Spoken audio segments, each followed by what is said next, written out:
여러분 안녕하세요. 대한민국 최고의 방송 스픽스. 탄핵 직전에 저희들이 정말 따끈따끈한 소식으로 따끈따끈한 분들과 함께 오늘 이 방송을 하겠습니다. 역전의 용사들 시간이 들었습니다. 와. 서영교 화이팅! 화이팅! 최인호 화이팅! 화이팅! 부산도 화이팅! 김석준도 화이팅! 부산이라서 만나기 어려웠는데 뵈니까 좋군요. 네. 화이팅! 정말 축하드립니다. 저는 부산 잘했다. 예, 저는 지난 총선에 49.6 네. 받고 패배했지 않습니까? 그러니까. 693 네. 표. 우리 근데, 당선된 줄 알고 예, 있다가 다음날 우리 김석준 우리 교육감님이 저를 대신해서 50%를 남겼습니다. 이야. 박수! 박수! 너무 좋아요. 화이팅! 어제 한잔 했습니다. 네. 아이고 진짜. 야 진짜 대단하신 분들. 부산을 저희도 보궐 있었어요. 전환길이가 부산을 만만하게 반 겁니다. 근데 전환길은- 오히려 전환길 때문에 망했다는 소리도 있더만요. 부인이 이혼하자 그러고 근데 다행히 친구 끊자 그런다. 국임당에서는 호응도 안 아직 좋은데. 전환길 때문에 졌다는 걸 잘 모른대요. 가만히 냅둬야 돼. 다행이네. 다행히. 그 모르는 걸 가만히 놔두고 네. 뭐 대선 지방선거까지 막 그대로 쭉 가도록. 네, 역전의 용사들 소개해드리겠습니다. 오늘 나오시는 이 두 분이 먼저 소개해드리겠습니다. 서영교 의원님 오셨고요. 서영교! 네. 서영교! 중랑. 감사합니다. 중랑 갑. 중랑 갑입니다. 네. 저는 갑 아니면 안 합니다. 이야. 박홍구는 항상 을입니다. 너무 사진이 귀엽게. 네. 서영교 TV 좋아요, 구독 눌러주시고요. 후원 계좌 농협 301-0108-7498-7498-21. 네, 이따가 다시 감사합니다. 말씀드릴게요. 지금 보다 더 많은 분들 오셨을 때. 네. 그리고 오늘 최인호 의원님 나오셨습니다. 아이고, 부산 화이팅! 화이팅! 네, 현역은 아니시고요. 지난번에 600표 차이로 떨어지셔가지고 너무 억울하셔서 사실은 좀 속상해하실 줄 알았는데 생각보다 밝으십니다. 예, 어제 김석준 교육감 이겨서 탁 털어냈습니다. 이제. 그러셨구나. 예, 다음에는 승리로 고고입니다. 알겠습니다. 예, 두 분이 친하세요? 기다릴게요. 그럼요. 옛날에 노무현 대통령 청와대 네. 춘추관장님, 네, 친추관장님. 국내언론 비서관. 이야. 다시 한번 나보다 급 높네? 더 높은 거예요? 급이 같은가? 높은가? 비서관님 제가 한 끗발 높지. 알겠습니다. 아니 대통령님하고 가깝기는 훨씬 네. 가까우세요.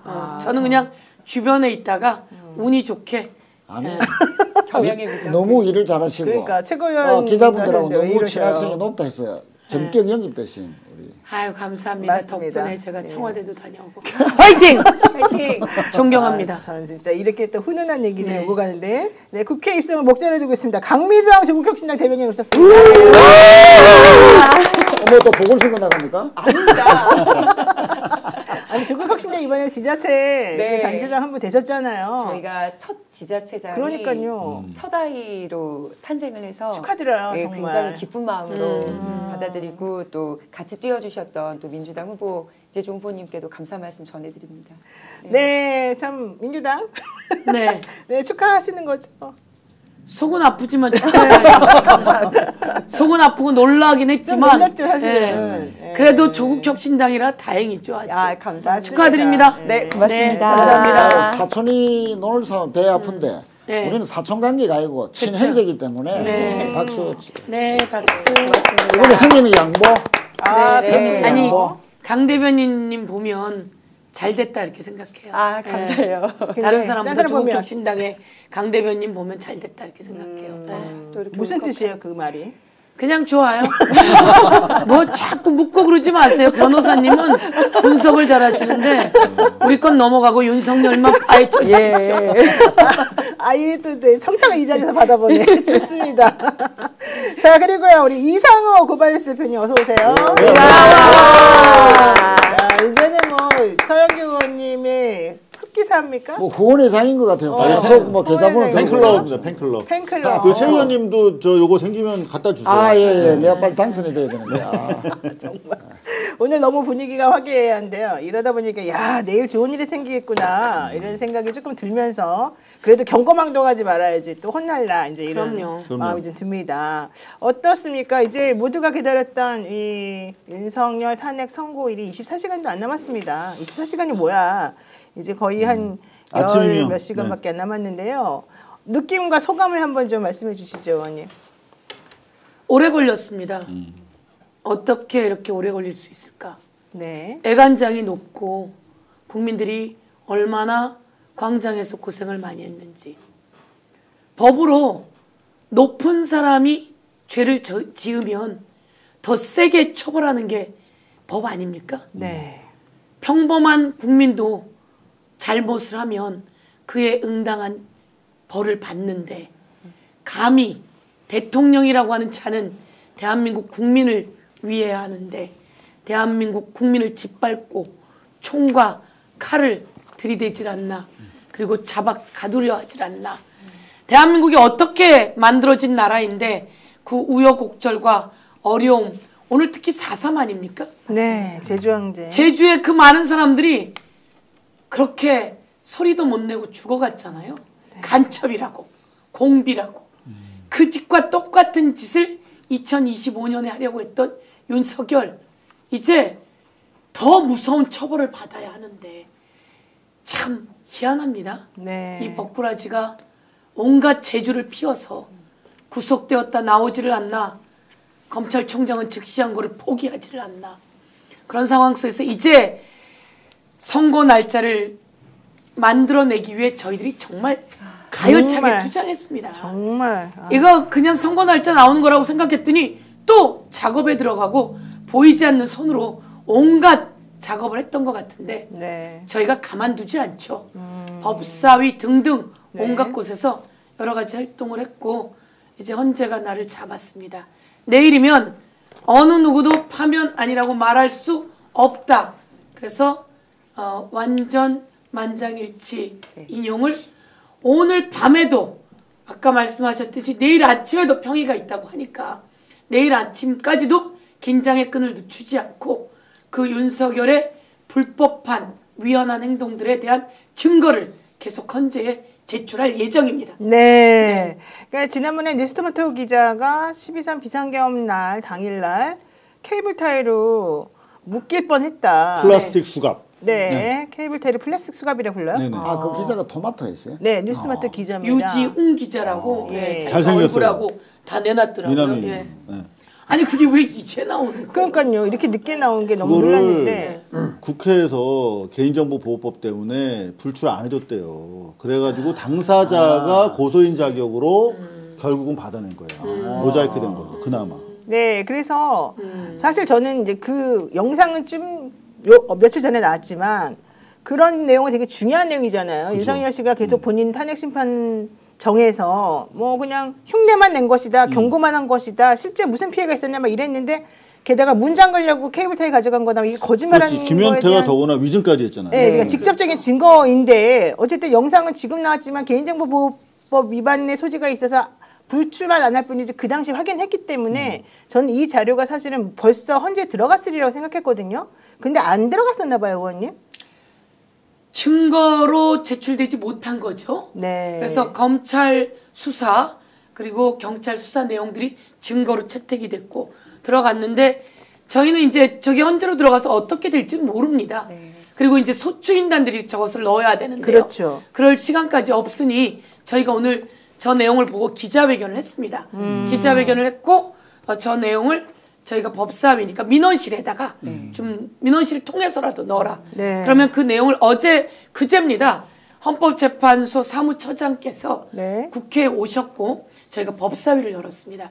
저희들이 그 헌재 앞에서 구구들이 온갖 불법을 저지른 것들을 고소 고발한 내용 그리고 법사위에서 하는 내용 기자회견하는 내용 이런 것들을 계속 민원실을 통해서 어떻게 하면 그런 것들을 받아보고 있느냐라고 물어봤는데 네. 받아보고 있다는 이야기를 했고요. 오늘 그 대정부 질문에서도 그런 내용 받았고 그런 내용들을 국회에서 이제 법사위 했었지 않습니까? 네네. 그 법사위에 저희가 중요한 법안 3개를 통과시켰는데요. 그거 가서 헌재 재판관들에게 보고하셨냐라고 오늘 대정부 질문에서 물으니 보고했다고 하는 거예요.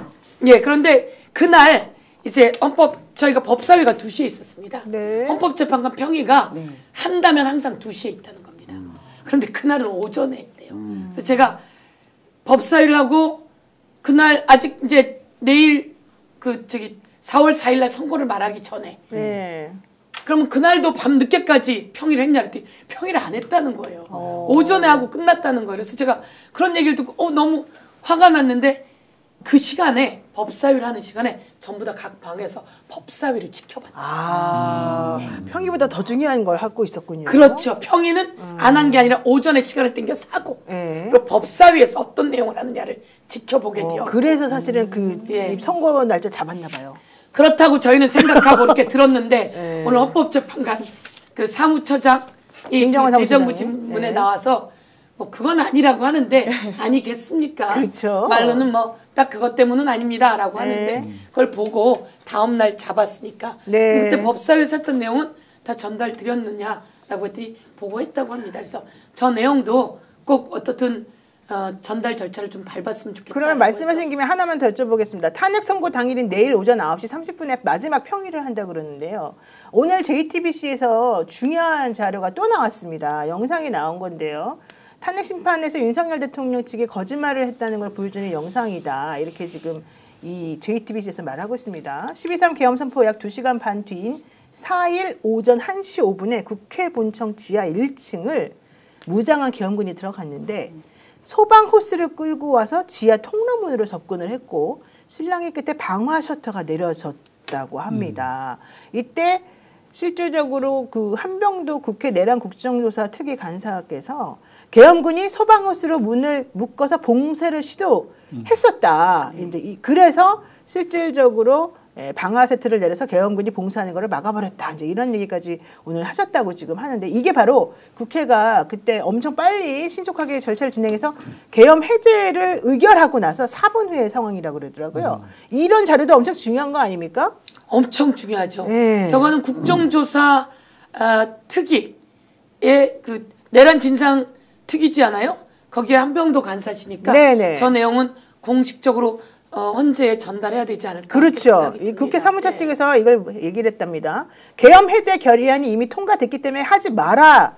지하 통로 통제 같은 데 하면 안 된다. 이렇게 이거는 사무처 권한이니까 하지 마라. 이렇게 계속 얘기를 했는데 계엄군이 계속해서 행동을 하려고 해서 우리는 절대 이걸 용인할 수 없다라고 하면서 봉쇄를 막았다. 이런 설명을 했는데요. 실제 윤석열 대통령 측에서는 탄핵 심판 과정에서 국회 지하 통로 봉쇄 계획 자체가 없었다. 이렇게 거짓말했답니다. 최윤 의원님. 그러니까 저 시간대에 지하 1층에 단전 시도했잖아요. 네, 그 CCTV. 했죠. 그때. 그러니까 내렸죠. 한쪽은 단전 시도해서 전자개표 못하게 그래서 계엄 해제 의결을 못하게 하려고 했고 또 이제 소방 호수로 국회의원들 또 이동을 막으려고 또 보좌관들 또 이렇게 진압 그 저항하는 걸 방해하려고 그걸 했던 거죠. 맞습니다. 그러니까 저게 이제 저렇게 지하 통로를 잘 알고 단전 시도 그 지하 1층에 그 배전반이 있다는 거, 소위 뚜껑이 집이 있다는 걸 그렇죠. 정확하게 알고 네. 했다는 거는 국회 내에 조력자가 분명히 있었다. 네. 그러니까 지금 의심하고 있는 사람은 네. 군에서 파견 온 국회 파견관 있죠. 준장 베라나. 네, 그 네. 양반이 네. 뭔가 이상하다 네. 하는 의심을 받고 있죠. 그분이 내통자예요? 그러면? 내통자라고 의심받고 있죠. 그런데 그 양반이 왜 그 의심을 받고 있느냐면 이 양반이 계엄 해제 그 계엄 내리고 들어갔어요. 국회 안으로. 특히 본관 쪽 의원회관 쪽으로 자기 이제 사무실 들어갔는데 뭐 때문에 들어가느냐라고 하니까 자기 뭐 치약 칫솔 등 세면 도구를 가지러 갔다라는 변명을 했다. 말도 안 되는 네, 변명이 그러니까 진짜 많아요. 희한한 변명이잖아요. 그 와중에 무슨 그 와중에 변명을 하고 세수를 한단 말입니까? 세수를 하고 세면을 하고 그렇죠. 엄청 그런 위생적인 말을 예. 했다면 저는 뭐 아주 유력한 국회에 공식적으로 유력한 분한테 들었습니다. 그분이 그 사람이 조력자일 수 있다. 그 양반도 내란 동조의 혐의로 지금 고발이 아직 안 됐을 건데요. 그 이제 내일 탄핵되고 나면 그 양반도 누가 한번 고발할 수도 있겠다라고 싶습니다. 아니, 법적 조치 취해야죠. 그러니까 법적 조치 제가 취해드리죠. 제가 또 그러니까 법적 조치 잘 취합니다. 의원님 우리 서의원님이 예. 그 내용만 주십시오. 제가 다 정리해서. 알겠습니다. 내가 누구하고 공익 제보를 해. 그러면 우리가 내용 쫙 들어보고 알겠습니다. 처벌은 반으로 하여튼 줄여야지. 그 양반이 상당한 의심을 받고 있어요. 송진호 윤석열 대통령 변호인은 지난 2월 25일 날 탄핵 심판하는 와중에 국회 각 건물은 지하 통로로 연결되어 있는데 이를 봉쇄할 어떤 계획도 가지고 있지 않았다라고 말을 했고요. 또 윤 대통령 측에서 계속해서 경고성 계엄이기 때문에 우리는 아무 짓도 하지 않았다. 이런 얘기를 했었으나 실제 나오는 장면이나 증거들은 그들의 말이 다 거짓이라는 거를 알 수 있게 됐고 윤건영 의원도 여기에 대해서 이걸 어떻게 위헌이 아니라고 할 수 있겠냐. 이걸 어떻게 기각을 시켜줄 수 있겠냐. 이런 열변을 토하셨습니다. 지금 의원님들께서는 국회에서 거의 계엄 이후에 숙식을 다 하고 맞습니다. 그쪽이 이제 집처럼 생활을 하셔서 익숙하시겠지만 시청자분들께서는 잘 모르실 것 같아서 설명을 해보면 저 아까 나왔던 문이요. 유일하게 지상 빼고 지하로 의원회관에서 본청 본회의장으로 들어갈 수 있는 통로입니다. 거기에요? 맞습니다. 거기에요. 그쵸, 의원님. 국회의원도 안 했어요. 못 가보셨죠? 저 한번 가봤어요. 자주 다니니까. 자주. 예. 자주 다니면 국회의원 되던데. 그래서 저 시도는 이제 제2표결 계엄을 다시 발동했을 때 이제 의원분들께서 이걸 계엄 해제하는 작업을 막기 위한 선제적으로 취한 행동들일 거라는 추측을 해볼 수 있어요. 맞습니다. 의원들이 그쪽 길로 들어오거든요. 네. 위는 막았다. 위를 막는 조가 있을 것이고 밑을 네. 막는 조가 된 거죠. 그리고 이들이 단전하고 내리면서 비상 단전까지 같이 내렸다는 거잖아요. 네, 네. 그래서 문이 방화벽이 쳐졌다는 건데요. 그렇죠. 나중에 이제 1시 5분에 해제가 됐잖아요. 근데 나중에 불을 켜는 이유가 우리 당직자들인가가 가가지고 이거 불을 올리지 않으면 저 문 안 올라가. 당신들 가야 돼. 가야 되는데 지금 불 안 켜면 저가 안 올라가기 때문에 당신들 못 나가. 그럼 여기서 꼼짝없이 갇히게 돼. 이렇게 해서 그걸 올려가지고 나갔다는 이야기를 그래요? 당직자인지 그때 해주더라고요. 공신들이 많습니다. 진짜 근데 대단하시네. 또 이것도 이제 또 확인해 봐야 되는데 김용현이 작년 6월 달인가 하여튼 여름쯤에 전혀 국방부 장관이 출석이 없는 날 뭐 전혀 국방부하고 관계가 없는 행사에 참석하는 척 하면서 그 헬리콥터가 그 주차장 운동장에 내렸지 않습니까? 네. 예. 거기하고 주변을 참고를 대동하고 막 지시하는 저기가 어떻고 장면이 있습니까? 예행 연습하는 것 같이 그 장면이 보이네. 아마 어떻게 찾아보면 있을 거다. 네. 김용현의 국회 그걸 CCTV로 찾아봐야 돼요. 예, 그거 한번 찾아보십시오. 그거는 전혀 관계없는데 김용현이 와서 네. 이렇게 저렇게 지시하면서 저기가 뭐 헬리콥터 내리고 예를 들면 뭐 군인들 이리 와서 어떻게 하고 이런 거를 실제로 사전 답사하면서 지시한 거 아니냐라는 제보도 국회는 아닌데도 저한테 하더라고 누가. 맞아요. 그거 아마 그 예행 찾아보면 또 연습했다는 있을 얘기가 있었는데 예. 그 말이 그 말인가 보네요. 예, 그 내란죄 그 재판에 증거 자료를 또 할 수도 있어요. 네, 김원근님께서 서영교 의원님 진정한 애국자 존경합니다. 이런 네, 얘기까지 제가 하셨고. 고발 잘합니다. 네, 많은 분들께서 오늘 정말 충격이다 이런 얘기 하셨는데 고발뉴스. 고발뉴스. 그러네. 고발뉴스가 옆에 있는데. 아이고 번데기 앞에 했어. 아유 너무 잘하셔서 정말 박수 치고 있습니다. 일단 그럼요. 예. 그 문제의 양준장은 검찰에서 그 압수수색을 한번 받았는데 2월달에 그 그 이후로 문제 준장. 네, 이후에 소식이 없어. 그렇죠. 소식이 왜냐면 없다는 게 무슨 말이에요? 이후에 진척된 수사 상황이 없다는 얘기예요. 진척된 게 없다. 그러니까 수사가 사실상 중단되는 그렇죠. 겁니다. 온 곳곳에 내란 압력 세력들이 동조 세력들, 모의 세력들이 분명히 많음에도 불구하고 그냥 구속된 사람 13명밖에 없잖아요. 네. 맞습니다. 그리고 검찰 공소장에 방금 말씀하신 것처럼 김용현이가 이준호한테 앞으로 국회 관련된 봉쇄 작전 과정에서 바로 이 양준장의 도움을 받아라라고 한 내용도 공소장이 네, 있어요? 공소장에도 적시가 되어 있습니다. 네. 보십시오. 그걸. 네네. 자, 어쨌든 지금 아주 그냥 속속들이 정말 중요한 얘기들이 나오고 있는데요. 결국 우리가 이런 얘기를 하는 것은 내일 탄핵 선고 결과가 매우 궁금하고 중요하기 때문이 아니겠습니까? 근데 내일 어떤 결과가 나올지 바로미터처럼 보여주는 그런 일이 사실은 어제 있었죠. 4월 2일 이 재보궐선거 여기에서 정말 저는 깜짝 놀란 게 거제에서 마저 17% 이상의 차이로 화이팅! 완전히 압승을 한 거예요. 건강용 화이팅! 건강용 화이팅! 거제 저 화이팅! 화면 보면서 좀 설명을 조금 부탁드리겠습니다. 최 의원님이 네, 최 의원님 좀 해주세요. 아, 예. 전체적으로 뭐 우리 야당 또 야권이 이제 완전히 이제 압승한 네. 김천 빼고는 다 이겼죠. 그렇죠. 김천 한 곳 빼고. 예, 한 곳 빼고 다 이겼고요.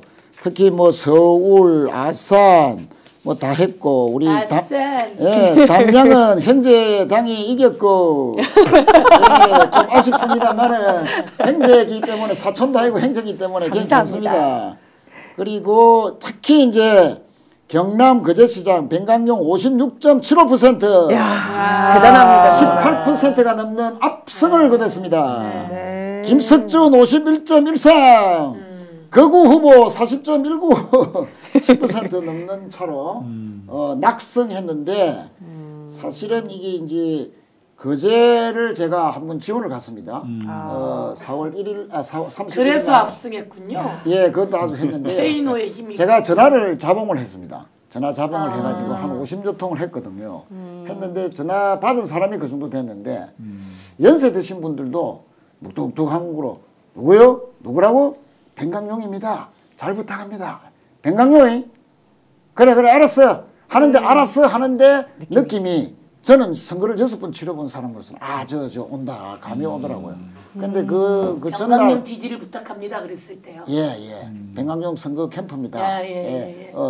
그제를 다시 잘 살리겠습니다. 이러니까 변강용이 그래 알았어 하는데 느낌은 그래 그 전날 사실은 50%가 넘는 여론조사 결과가 있었죠. 그랬군요. 그랬고 그다음에 이제 김석준 우리 후보 네, 부산교육감. 물론 그렇습니다. 인지도가 물론 높은 그런 이유도 있지만 사실은 이거는 김석준 중도 진보를 표명한 김석준과 또 윤석열 대변자 탄핵 반대 또 거구적인 주장을 일삼았던 정승희 소위 말하는 중도 진보 김석준과 탄핵 반대 대변자 전한길 뭐 이런 양반들이 총출동해 가지고 했는데도 부산을 만만하게 본 전한길 거구들의 코가 납작하게 만들어서 사실은 저는 어제 투표를 했거든요. 사진 투표 안 하고 그래서 서울 왔는데 오전에 한 11시경에 했는데 연세 드신 분들이 계속 많았습니다.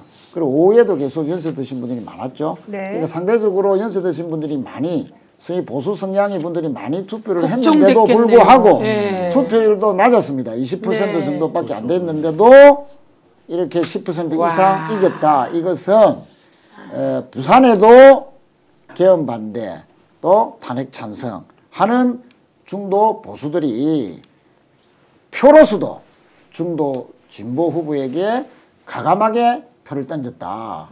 그렇게 안 하면 이렇게 표가 나올 수가 없습니다. 그렇게 안 표가 나올 수가 없죠. 그렇죠. 구로구청장 선거가 있었고 충남 아산시장 선거가 있었고 경남 거제시장 선거가 있었고 경북 김천시장 그리고 전남 담양군수 선거가 있었는데 실제 구로구청장 선거에서는 국민의힘이 후보를 낼 수가 없었습니다. 본인들 때문에 구로구청 선거가 다시 이루어지는 거였기 때문에 여기서 지금 장인영 민주당 후보가 56.03%로 당선됐고 충남 아산시장 선거에서는 오세현 민주당 후보가 58.24%, 경남 거제시장 선거에서는 변광용 민주당 후보가 56.75%를 얻었고요. 김천에서만 국민의힘 후보가 51.86%로 배나코 후보가 당선이 됐고 전남 담양군수 선거에서는 정철원 조국혁신당 후보가 51.82% 득표율을 보였습니다. 담양이 제일 투표율이 또 높았다고 하는 또 이 소식도 있었었고요. 부산 교육감 선거에서는 진보 진영의 단일 후보인 후보가 지금 또 당선이 됐습니다. 그리고 광역 의원들도 또 있었었죠. 의원 선거가 아까 말씀하신 우리 중랑에서 있었다는 그것도 마찬가지 얘기였던 것 같은데. 네, 저희는 구의원인데요. 네. 그 광역 의원 정보 광역의원 8곳, 기초의원 9곳. 네. 대구 달서, 인천 강화, 대전 유성, 경기 성남 분당, 경기 군포, 충남 당진, 경북 성주, 경남 창원 마산 회원이 광역의원 8곳에서 선거가 있었고 기초의원 9곳, 서울 중랑, 마포 동작, 인천 강화, 전남 광양, 담양 고흥, 경북 고령, 경남 양산에서 있었습니다. 어쨌든 이걸 보게 되면 중요한 건 국민의힘은 결국 한 군데서 전체적으로 보면은 기초자치단체장에선 한 곳. 네. 그리고 또 영남 쪽에서는 조금 그쪽이 이겼고요. 네. 영남 당진과 아니고 광화. TK TK. 자민련. 그러니까 경북, 성주, 경남, 창원, 마산 이런 데 말하는 거죠? 예, TK 영남 전체를 하면 안 돼요. 그렇죠. TK는 이겼습니다. 부산 살았는데. 예. 네. 맞습니다. 어쨌든 중요한 건 아주 몇 군데를 빼고는 다 이겼죠. 예, 중요한 건 이 민심이 무섭다. 민심 무섭습니다. 예, 국민 정말. 그래서 국민의힘은 지금 거의 초상집이다. 이걸 보면은 여론을 의식하지 않을 수가 없고 또 대선도 어떻게 들어갈지 너무 딱 보인다 뭐 이런 얘기인 것 같습니다. 그렇습니다. 부산에도 네. 막판 3일간 보통 보면 국민의힘은 3일간 조직이 총가동되거든요. 예. 그런데 이상하게 뭐 물론 장제원 또 전 의원도 사망 사건도 있었고 하지만 이번에 조직력이 그리 가동이 덜 됐다. 그것은 너무 거구들이 설치니까. 예, 맞습니다. 국민의힘도 막 그거 좀 알레르기 반응이 일부 있었지 않느냐. 또 당원들도 자발적으로 또 움직이거든요. 하지 마라 해도 그 사람들은 움직입니다. 국힘의 당원들, 그렇죠. 핵심 당원들은 안 움직이겠다는 거는 국힘의 당원들도 저렇게 거구 후보 또 거구 인사들이 총출동해서 선거운동하는 것에 대해서 거부 반응을 이제 보인 거다. 그렇게 볼 수 있죠. 그분들은 맞습니다. 질이 너무 떨어져요. 떨어져도. 아, 그래요? 네, 그러니까 우리 집회를 하는 분들은 질서정연하고 밝고 아름답잖아요. 네. 그리고 말도 곱고. 저는 깜짝 놀란 게 이 청년들은 뭐 맛있는 거라도 갖고 나온다든지 기념품이라도 갖고 나와서 제 몸에 덕지덕지 붙여주죠. 예쁜 이것도 달아주고 온갖 걸 다 달아줘요. 근데 그거는 욕을 하잖아요. 제가 헌재 앞에 갔다가 정말 콩나물 시루처럼 있어요. 지금은 이제 정리를 한 거죠. 법세 제가 이렇게 있어서는 안 된다. 헌재 앞에 한번 가야 된다. 그래서 법사위에 간 거예요.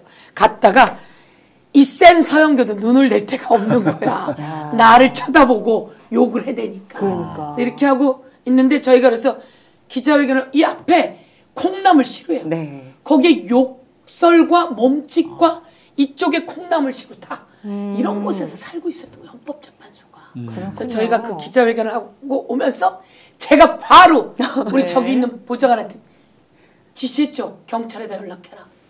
저 구구들을 여기는 1인 시위밖에 못 하는데 네. 왜 그치. 저렇게 있냐. 바로 전화해라. 소리 보좌관이 전화했습니다. 그리고 제가 또 박희승 의원한테 전화했죠. 잘하시네. 거기서 전화하세요. 그래서 박희승 의원이 또 전화해서 차벽이라도 쳐라. 그리고 제가 헌법의원총회에 가서 상황이 이렇다. 가만히 있으면 안 된다. 이렇게 해서 다음날 기자회견을 하러 간 거예요. 근데 거기에 상상도 못했지만 계란이 날아오고 찐계란도 날아오고 그런 거잖아요. 그러면서 이제 신정훈 위원장이 또 행안위원장으로 빨리 움직여서 이제 차벽을 치기 시작했는데 그러고 나서도 저희가 이제 이 현장을 그대로 두면 안 되겠다. 네. 그래서 기자회견을 매번 하자 그래서 하러 갔는데 기자회견 하는 동안 그 확성기를 제가 다 법적 조치 다 했어요. 다 법적 조치하고 다 체증하고 대단히 아니라 제가 한 둘이라도 잡아 넣어야 극성 극우들이 덜 움직이고. 아니 명태균 게이트 때문에 그렇게 바쁜데도 다 하셨어요 그거? 예, 그거 다 했어요. 집회도 계속 보좌진이 그러니까. 우리 보좌진이 열심히 그 와중에 구의원 선거도 다 하고요. 아이고, 오늘도 오기 전에 또 가서 당선 인사도 하고 그러고 왔는데요. 진술을 진짜 부리시나. 그러니까 한 100개 있는 것 분이 같아요 아니에요. 서영교가. 그런데 어쨌든 그 와중에 제가 딱 느낀 거, 야, 저 얘기를 직접 재판관이 들으면 그날 밤 잠을 못 자겠구나. 가슴이 정말 그 부정맥이 뛰겠구나. 막 엄청나게 빨리 뛴대요. 네. 그러면서 이 사람들이 다 힘이 없었겠구나. 그래서 무섭대요. 가족들한테 그럴까 봐. 네. 그래서 가족들한테 갈까 봐. 가족들한테 그게 제일. 그래서 그 헌법재판소가 그저께 법사위에 나왔는데 제가 얘기했습니다. 너무너무 고맙다고 합니다. 그래서 제가 물었습니다. 어떻게 살았습니까? 하여튼 너무 힘들었다고 매일. 그런데 이제 악몽에 시달리고 그랬죠. 예, 악몽. 그래서 그들은 너무 그래서 제가 보면서 돈벌이를 하는 사람이구나. 네, 맞아요. 아까 우리 최인호 의원님 말씀처럼 저런 구구를 보수는 싫어하죠. 그렇죠. 싫어하고 그래서 이번에도 네. 그런 보수 분들이 중도도 싫어해요. 예, 중도도 싫어하고 그런 분들이 오히려 그 교육감 선거에서 그분을 우리 쪽을 찍게 되고 그쪽은 이제 구구가 아주 좀 한 곳에 몰리는 상황이 되지 않을까 그렇게 생각합니다. 네, 맞습니다. 제가 더 법적 조치 취해드릴게요. 잘하셨습니다, 진짜. 근데 이게 얼마나 힘든 일인지 제가 잘 알아요. 이렇게 정말 솔직히 너무 귀찮기도 하고 디테일로 들어가면 정말 한도 끝도 없는 일인데 이거를 다 하셨다는 게 대단하고요. 제가 아니고 저희 보좌진이 고생을 합니다. 네, 보좌관들 너무 고생하셨습니다. 이 자리를 빌려서 고맙습니다. 네, 자, 근데 이제 어제 오늘 사실 이제 내일 결정이 날 것에 대비해서 큰 소리는 땅땅 치지만 어제 보궐선거 결과도 안 좋고 그래서 그런지 국민의힘 의원들 표정이 한덕수 탄핵 기각 결정 때는 엄청나게 밝았다가 완전히 갑자기 쫙 무너지는 모습들이 사진에 계속 포착이 됩니다. 권성동 의원 모습과 그 옆에 이재명 의원 대표의 모습이 좀 대비가 되는 모습이고요. 아마도 내일 인용 결정이 나올 것으로 그들도 생각하고 있는데 이 쌍권 지도부가 윤석열 탄핵이 인용되자마자 윤석열 씨하고는 거리를 완벽하게 두고 나경원 대표 등등 그 친윤은 배제할 것이다. 당권에서 이미 그들은 멀리 가버렸다. 왜냐면 너무 극우적인 사람들하고 연결돼 있으니까 이런 얘기가 지금 나오고 있습니다. 좀 뭐 설명해 주실 게 있나요? 글쎄요, 이제 상권 대표들이 좀 고민이 많겠죠. 사실은 이제 뭐 조기 대선이 있으면 자기들도 뭔가 뭐 힘을 한번 써볼 사항을 만들어야 되는데 네. 계속 윤석열의 어떤 영향력이 계속 유지가 되고 또 거구 강경 보수들이 계속 그 위력을 발휘하고 네네. 그러면 대선 해볼 수도 없잖아요. 그러니까 계속 지도부는 그동안 그 장외 집회에 공식적으로는 결합 안 한다고 했지 않습니까? 근데 의원들은 많이 갔지만 내부적으로는 갔지만 가라고 독려했지만 겉으로는 안 했죠. 그거는 이제 중도층을 의식해서 뭔가 지도부만은 탄핵에 대비해야 된다. 그래서 뭔가 중도층의 지지 호소라도 할 수 있는 최소한의 정치적인 근거라도 남겨야 된다 하는 이제 그런 고민들이 있었는데 사실은 뭐 이분들도 탄핵 인용 파면된다는 거는 뭐 거의 자기들도 다 알 거 아닙니까? 자, 그런 상황에서 이제 앞으로 탄핵 이후에 소위 말하는 민심 관리, 특히 중도층 관리를 어떻게 할 것인가에 대한 고민들이 엄청날 것이다. 그런데 본능적으로 이런 거리감을 두려는 윤석열과 거리감을 두려는 이 두 양 대표에 대해서 윤석열은 본능적으로 아는 거죠. 그래서 구속 취소되고 난 뒤에 뭐 간지에 갔다는 거 아닙니까? 네. 갔는데 상당히 맹맹하게 윤석열이 됐다. 너가 내 없이 뭐 대선 치르겠어 하는 윤석열의 그런 그 위압적인 뭐 그런 메시지도 아마 보냈지 않겠는가. 근데 저 두 양반은 뭐 머리가 아주 복잡할 것 같습니다. 그러니까 안 그래도 그래서 그랬는지 하여튼 계속해서 지금 국민의힘 그 대표 집단들이 승복 메시지에 집착하는 게 본인들의 그 당 의원들에게 얘기하는 것이다. 뭐 이런 얘기까지 사실은 좀 있더라고요. 왜냐면 근데 정말 권성동은 뻔뻔스럽지 않습니까? 그러니까요. 어디다 승복을 얘기하고 그러니까요. 아주 뭐 그렇게 자기네 의원들에게 보내는 메시지라고 하는 거면 머리가 좋은데 그 정도의 사람은 아니고 그렇게 머리가 좋지는 않습니까? 아니 거의 돌쇠형이잖아요. 네. 그리고 그렇게 윤석열과 김건희한테 내침을 당하고 그렇게 얻어맞고 그런데도 또 가가지고 머리를 조아리고 그러고 나서 끝내 구속 취소돼서 나왔는데 그렇게 냉랭한 대우를 받았는데 그렇죠. 이제 권성동은 제가 법사위를 같이 하기도 했지만 이 망이 끝내줍니다. 다 짚어보고 있습니다. 제가 보기에는 다 하고 있고요. 그리고 그 법조 관계가 엄청납니다. 그래서 얼마 전까지만 해도 내통하지 않았겠습니까? 그쵸. 제가 내통했다고 딱 했는데요. 윤상현이 언제 출입하는 기자가 저한테 얘기하더라고요.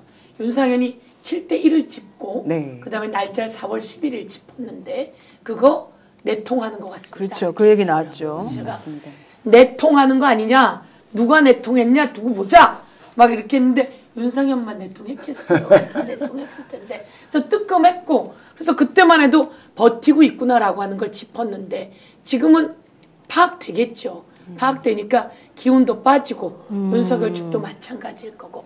그러나 우리도 방심은 금물입니다. 당연하죠. 언제 어떻게 될지 모르는 겁니다. 네. 서영교 의원님의 경우에는 분위기만 봐도 아, 내통했구나라는 그런 촉을 딱 느끼시잖아요. 네. 그런데 정말 신기하게 실제로 박은정 의원실로 내통했다는 제보가 들어와서 아마 시너지가 느낌과 팩트체크로 이게 콜라보돼서 확신을 주게 된 것 같아요. 그리고 권성동이나 권영세 등이 지금 윤석열 그 무리들에 대해서 입을 못 대는 이유는 그냥 자기들의 계획적인 침묵이라고 생각을 합니다. 어쨌든 본인 지지층은 가지고 가야 되기 때문에 탄핵 반대한 세력 그 한 줌은 내가 이걸 업고 당선이 되든 국힘을 지키든 해야 되니까 어차피 위원정당 해산될 거라고 다들 알고 계시니까 그럼에도 위원정당 해산까지요? 해산이 될 것 같아요. 아 그래요? 예, 앞으로 그쵸 의원님. 강 대변인께서 얘기하시면 너무 센 얘긴데. 아니 근데 그렇게 될 것 같을 것 그 같아요. 위원 판결 안 받아도요. 예. 아니 이런 식으로 전환기를 내세워서 대선 치르고 내년 지방선거 치르면은 폭망 아닙니까? 그쵸. 그럼 자진 해체하고 새로 당 만들어야 돼요. 그거 뭐 꼭 네. 그 법으로 안 해도 정치적으로 국민들이 그래 만들 겁니다. 감사합니다. 아니 안 그래도 정기환 대표가 취재를 검찰 내부자로부터 했는데 심의정 검찰총장도 지금 사표를 낼까 말까 지금 그러고 있다는 얘기고요. 그럴 거 아닙니까? 사실 내일 어떻게 될지 모르지만 자기네들 다 이미 보고를 받으니까. 그리고 7대1 뭐 8대0 얘기까지 다 듣고 난 다음에 되게 좌불안석이면서 이 얘기가 다 들어갔다는 거예요. 그래서 그랬는지 윤석열 대통령 오늘 오전에 나 내일 헌재 안 나가 이렇게 속보가 나왔고요. 또 실제 변호인단도 놀이도 안 가. 이랬단 말이죠. 그러다가 갑자기 오후에 야 변호인단까지 안 가면 너무 우리가 너무 미리 포기한 것 같이 보이잖아. 이러면서 변호인단을 갈 거야. 이제 이렇게 바뀌었다는 거거든요. 근데 그만으로도 벌써 이미 포기했다. 뭐 이렇게 조금 느껴진다. 이런 얘기도 좀 있습니다. 이상호 기자님. 그 사실 지난 한 헌재 관련해서 한 달 이상은 대한민국 기자들이 사실 다 거짓말쟁이, 찌라시 중독자 이런 상황에 내몰리면서 대단히 힘들었던 시간인 것 같아요. 뭐 제대로 된 분석, 뭐 근거를 가지고 하는 어떤 평가 이런 것들을 할 수가 없는 상황이었습니다. 정말 고통스러운 시간이었는데 가장 저희를 고통스럽게 했던 것 중에 하나가 상식과 합리성에 비춰보면 이건 뭐 당연히 8대0인데 계속 이상한 찌라시들이 도는데 사실 그 찌라시들을 또 어떻게 보면 무시할 수만도 없어요. 왜냐하면 그 팩트 한두 개씩은 들어가 있거든. 네. 그리고 그 찌라시 주는 자들이 사실 기자질을 저 30년째 하는데 계속 거래해 왔던 사람들이야. 상당히 승률이 있었던 사람들이고 옛날에 어느 기관에 있었고 지금 뭐 하고 있고 다 그런 사람들이 하는 얘기니까 무시할 수만은 없었어요. 근데 마지막까지 저는 말로는 8대0입니다. 이거 당연한 하지만, 겁니다. 그래 놓고도 계속 이제 그런 전화를 받고 야 지금 뭐 5대3에서 지금 4대4로 가는지 6대2 뭐 지금 기로에 있는데 누가 문제가 되고 뭐 어떤 일이 있었고 막 그러는데 그런 전화들이 서너 시까지 이어졌어요. 그건 불안하잖아 이제 내일인데. 네, 네. 근데 한 오후 4시 정도 들어서 일제히 돌아서는 거예요. 그러면서 다시 허겁지겁 전화 와가지고 왜냐하면 이제 우리 거래처니까 찌라시가 우리가 거래처거든요. 거래처. 왜냐하면 이제 못 맞추면 우리가 앞으로 거래 안 하잖아. 그렇지. 기본의 택인데. 맞아. 저도 여기서 있는 얘기 가끔 보고 하거든 그쪽에다가. 그러면서 이거 잠깐 스톱. 윤정기 스톱. 그러면서 지금 최종적으로 매우 저한테는 어디서 들었다고 얘기를 했는데 그건 못 밝히겠습니다. 근데 여하튼 이제 인용이래. 네. 우리 입장 바꿀게. 그래서 상당히 좀 당황스러운 느낌. 그리고 국힘에서 그런 거 안 받겠습니까? 아마 저런 그 달라진 표정의 이유도 그런 것에서 찾아볼 수 있겠다 하는 생각이 듭니다. 네. 어쨌든 정보 다 받죠, 그쪽이. 그죠? 예. 네. 근데 이제 저 내피셜을 잠시만 하면 네네. 지난 주말에 거의 뭐 국회에서도 우리 당이나 조국당이나 다 의원님들도 아주 개강된 5대3설이 퍼지면서 그죠?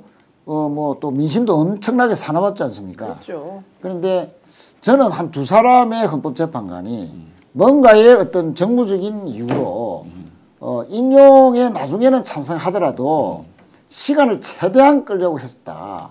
그 정무적이라는 것은 다음 대선과 관련해서 최대한 현재 선고를 늦추면서 인용되더라도 이재명 대표의 항소심에서 1심과 같은 결과가 나왔을 때 3심에서의 그 과정에서 주는 정치적 타격을 네. 노리면서 소위 뭐 동시저거설이라는 게 뭐 그런 게 바탕하는 거 아닙니까?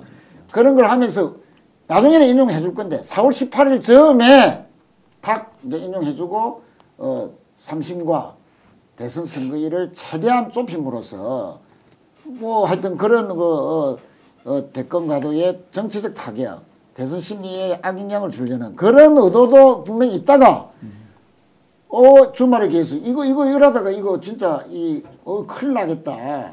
자기들도 압박을 엄청나게 아마 받은 것 같습니다. 맞습니다. 네, 그런 것도 4월 4일 날 선고를 한다라고 결정하게 된 어떤 그런 배경이 되겠나라는 내피셜을 했는데 어쨌든 그래도 뭐 현재에서는 그걸 공식적으로는 인정하지 않고 있습니다. 그렇습니다. 그래서 제가 예. 드리고 싶은 말씀, 저는 약간 안달을 내긴 하는 형인데요. 전혀 그렇게 안 보이는데요. 내가 법사위인데 내가 체크하지 않으면 안 된다 이런 생각을 많이 했습니다. 그래서 체크도 쭉 해보고 그렇게 했는데 당연히 8대 0일 수밖에 없는. 그러나 한 몇 주 전부터 4월 11일 전이에요. 3월 11일 전. 그리고 3월 7일, 3월 11일, 3월 14일 뭐 이렇게 썰이 있었잖아요. 그때부터 윤석열 변호인 측이 계속 뭘 넣는다는 얘기를 받았습니다. 그 민정수석 또 뭐 작업을 많이 했다 이런 설도 있죠. 예, 그래서 계속 이제 변호인단이 공식적인 자료를 넣는 거예요. 그러니까 헌법재판관이 있고 연구관이 10명 있으면 거기에 공식적인 자료를 넣는 조직은 그쪽 변호인단, 우리는 소추인단, 우리 쪽 변호인단 이렇게 되는데 그쪽 변호인단이 계속 넣는 거죠. 계속 넣으면서 여기에 절차의 문제, 뭐 이런 여러 가지 기각의 요건들 계속 넣는 거로, 그럼 이것을 연구관들이 받아서 위에다 넣지 않을 수가 없답니다. 그렇죠. 그러면 헌법재판관들이 이걸 보아야 하고 그런 시간을 줘야 된다는 거예요. 그런 과정 속에서 계속 늦어지는 거죠. 그들은 계속 노력을 하고 우리는 사실은 약간 너무나 합리적이고 옳기 때문에 있었지만 그러다가 중간에 지기현이 구속을 취소하게 됩니다. 네. 그런 걸 보면서 절대 비상식적입니다. 김건희 무혐의 치는 거 보십시오. 네. 절대 비상식적이다. 그리고 이거는 권력에 의해서 권력을 가진 자들이 자기네 마음대로 하기 때문에 어떻게 기각을 써. 그런데 기각에 관한 내용도 올라갔고요. 지금도 기각에 관한 내용이 올라갔고 그것을 꽤 사람들이라고 표현하는데요. 이 사람들이 보고 있었습니다. 그런 상황 속에서 그러면 지금 5대 3이라고 혹시 하자. 그렇다면 이게 40여기 들어오면 판이 바뀌거든요. 그렇죠. 그래서 이들은 이걸 판단 내릴 수 없습니다. 그러면 이 상황을 바꿀 수 있는 건 40여 명밖에 없다. 시간이 없지만 그래서 가열차게 40여 인명을 치고 들어가게 된 그랬군요. 겁니다. 저희들이. 그런데 이게 온갖 곳에서 다 치고 들어가고 40여 그 최상목 탄핵, 바로 탄핵, 그다음에 한덕수도 시간 안 봐. 그리고 한덕수 찾아가서 만나서 하자. 이게 쫙 치고 들어가고 그리고 저희들이 했던 것 중에 하나는 헌법 4월 18일까지 미뤄질 수 있다. 헌법재판관 2명이 그만두면 6명이잖아요. 네. 그러면 제가 다른 나라 사례를 다 뒤졌어요. 다른 나라에 전부 다 헌법재판관이 9명이면 9명 중에 자리가 비면 다음 후임이 오기 전에 이 사람이 그 직무를 계속하고 있더라고요. 그렇죠. 그래야지. 그게 독일, 우리나라가 백경원 헌법재판소법을 백경원, 독일, 오스트리아가 그렇게 하고 있더라니까요. 그리고 유럽에 그런 나라는 다 그렇게 하고 그럼 미국과 영국은 봤더니 미국과 영국은 헌법재판소가 없어요. 그건 뭐 의회에서 상원에서 하잖아요. 그렇습니다. 그래서 이런 내용으로 우리는 이걸 빈 채로 뒀구나. 그래서 저희가 4월 1일 날 발표를 했으면 30일 날인가 저희가 그걸 했습니다. 이거 법안 통과시키자. 그런데 이제 당에서 지도부가 통과까지는 시키지 말자. 왜 역풍이 조금 걱정도 되고 갑자기 이 법을 통과시키니까. 근데 제가 이 법의 당위성을 쫙 이야기하고 서로 이야기한 다음에 이거 소위는 통과시켜 놔야 돼. 그렇죠. 무조건 어떻게 될지 통과시켜 놔야지. 모르니까. 왜냐면 어떻게 될지 모르니까. 일단 조선일보에서는 홀드해 놨다고 약간 뭐 그렇게 기사 비웃는 듯이 썼던데 그랬어요. 맞아요. 중요한 거는 오늘 문화일보가 정말 좋은 기사를 하나 썼어요. 저는 이거 살구빛 조선일보가 안 좋아하는데 깜짝 놀랄만한 살구빛 조선일보. 뭐냐면 2017년 이후에 헌재가 8인 체제에 결정한 114건 전수조사를 한 거야. 근데 5대3으로 기각한 사례가 한 건이라도 있는지 봤어. 근데 0건이야. 그렇지. 그치, 이게 5대3은 맞는 거지. 없다. 우리 네, 서인교 의원님께서 제대로 짚으신 겁니다. 그렇죠. 네, 이론적으로 5대3이라면 한 사람이 결혼된 상태에서 5대3에서 기각이 됐다면 이론적으로 못 한 사람 더 받아들이죠. 오면 6대3이 되는 거를 그렇죠. 원천적으로 봉쇄하는 거고. 그러니까요. 특히 헌법재판소는 마흔역 임명을 안 한 것은 헌법 위반이라고 했잖아요. 네. 해라고 자기가 스스로 재판을 해놓고 5대3 상황에서 예상되는데도 8명으로 선고한다? 그거는 자기 부정이죠. 있을 수가 없지. 맞습니다. 맞습니다. 그래서 네. 지난번에 이진숙을 할 때 5대3이 만약에 되면 한 결정 명이 더 못한다고 들어오면 바뀌는 상황이 되니 이럴 때는 결정 못한다라고 자기네가 판례로 그렇죠. 결정으로 선언을 써놨어요. 해놨기 때문에 맞아요. 예 5대3이 우리 예비적으로 미리 해놓은 것 같아요. 그렇습니다. 그죠? 그것도 예비적으로 해놓고 우리도 법을 예비적으로 하고 그러니까. 그랬는데 헌법재판소에서 의원님 그거 안 돼요 이렇게 얘기 안 하는 거예요. 다른 나라들도 다 그렇게 합니다.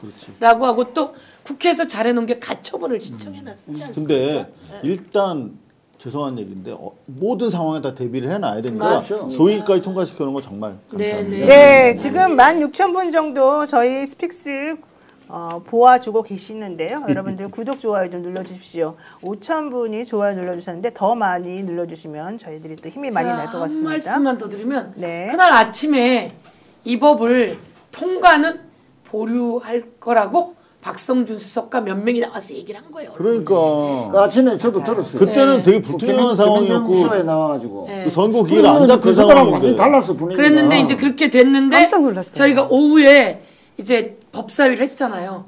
법사위를 하고 소위를 해서 그걸 이제 상정한 것 논의하는 부분만 하기로 한 거예요. 네. 그래서 유상범 간사하고도 얘기가 됐대요. 그래서 제가 그랬죠.